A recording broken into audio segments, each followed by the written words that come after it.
Friends, இது வரைக்கும் சேனலை சப்ஸ்கிரைப் பண்ணாதவங்க சப்ஸ்கிரைப் பண்ணிக்கோங்க.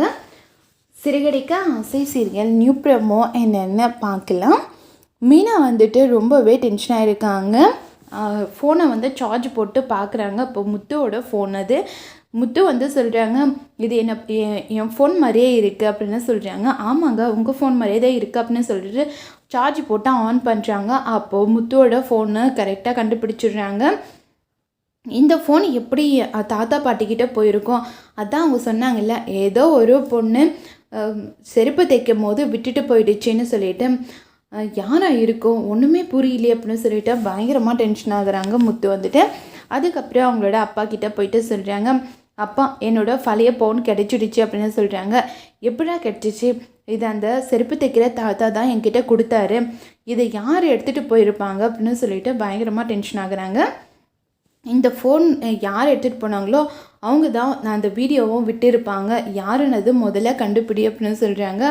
அது கேட்ட உடனே ரோகிணி பயங்கரமாக ஷாக் ஆகுறாங்க. அப்போது இந்த வித்யா கடலில் போட்டுன்னு சொன்னது எல்லாமே பொய் அப்படின்னு சொல்லிட்டு பயங்கரமாக கோவப்படுறாங்க. அதுக்கப்புறம் வித்யாவை பார்க்குறதுக்காக ரோகிணி கிளம்பி போகிறாங்க. இன்னொரு பக்கம் முத்துவும் மீனாவும் ரொம்பவே டென்ஷனாக இருக்காங்க. யார் உங்களோட ஃபோனை எடுத்திருப்பாங்க? அதான் யாரோ ஒரு பொண்ணுன்னு சொன்னாங்கல்ல, யார் இருக்கோம் அப்படின்னு சொல்லிட்டு யோசிச்சுட்டு இருக்காங்க. வர வழியில் முத்து அவங்களோட ஃப்ரெண்டை மீட் பண்ணுறாங்க. ரொம்ப நாள் கழித்து மீட் பண்ணதுனால ரெண்டு பேரும் ரொம்பவே சந்தோஷமாக பேசிகிட்டு இருக்காங்க.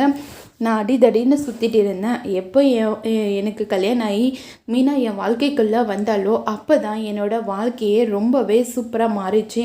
கண்டிப்பாக உனக்கும் ஒரு நல்லது நடக்கும்டா அப்படின்னு சொல்லிட்டு அவங்க ஃப்ரெண்டுக்கிட்ட முத்து சொல்லிட்டு இருக்காங்க. நடந்தால் சந்தோஷம்தான் அப்படின்னு சொல்லிட்டு அவங்களோட ஃப்ரெண்டும் பேசிகிட்டு இருக்காங்க. இன்னொரு பக்கம் பார்த்தோம்னா ரோகிணி போயிட்டு பயங்கரமாக சத்தம் போடுறாங்க வித்யா கிட்ட. நீ என்ன காரியம் பண்ணி வச்சுருக்க? ஃபோனை எடுத்துகிட்டு போய் எங்கே போட்ட அப்படின்னு சொல்லி கேட்குறாங்க. கடலில் தான் போட்ட அப்படின்னு சொல்லிட்டு போய் சொல்கிறாங்க. அதை கேட்ட உடனே ரோகிணி பயங்கரமாக டென்ஷன் ஆகுறாங்க. இதோட இந்த ப்ரோமோ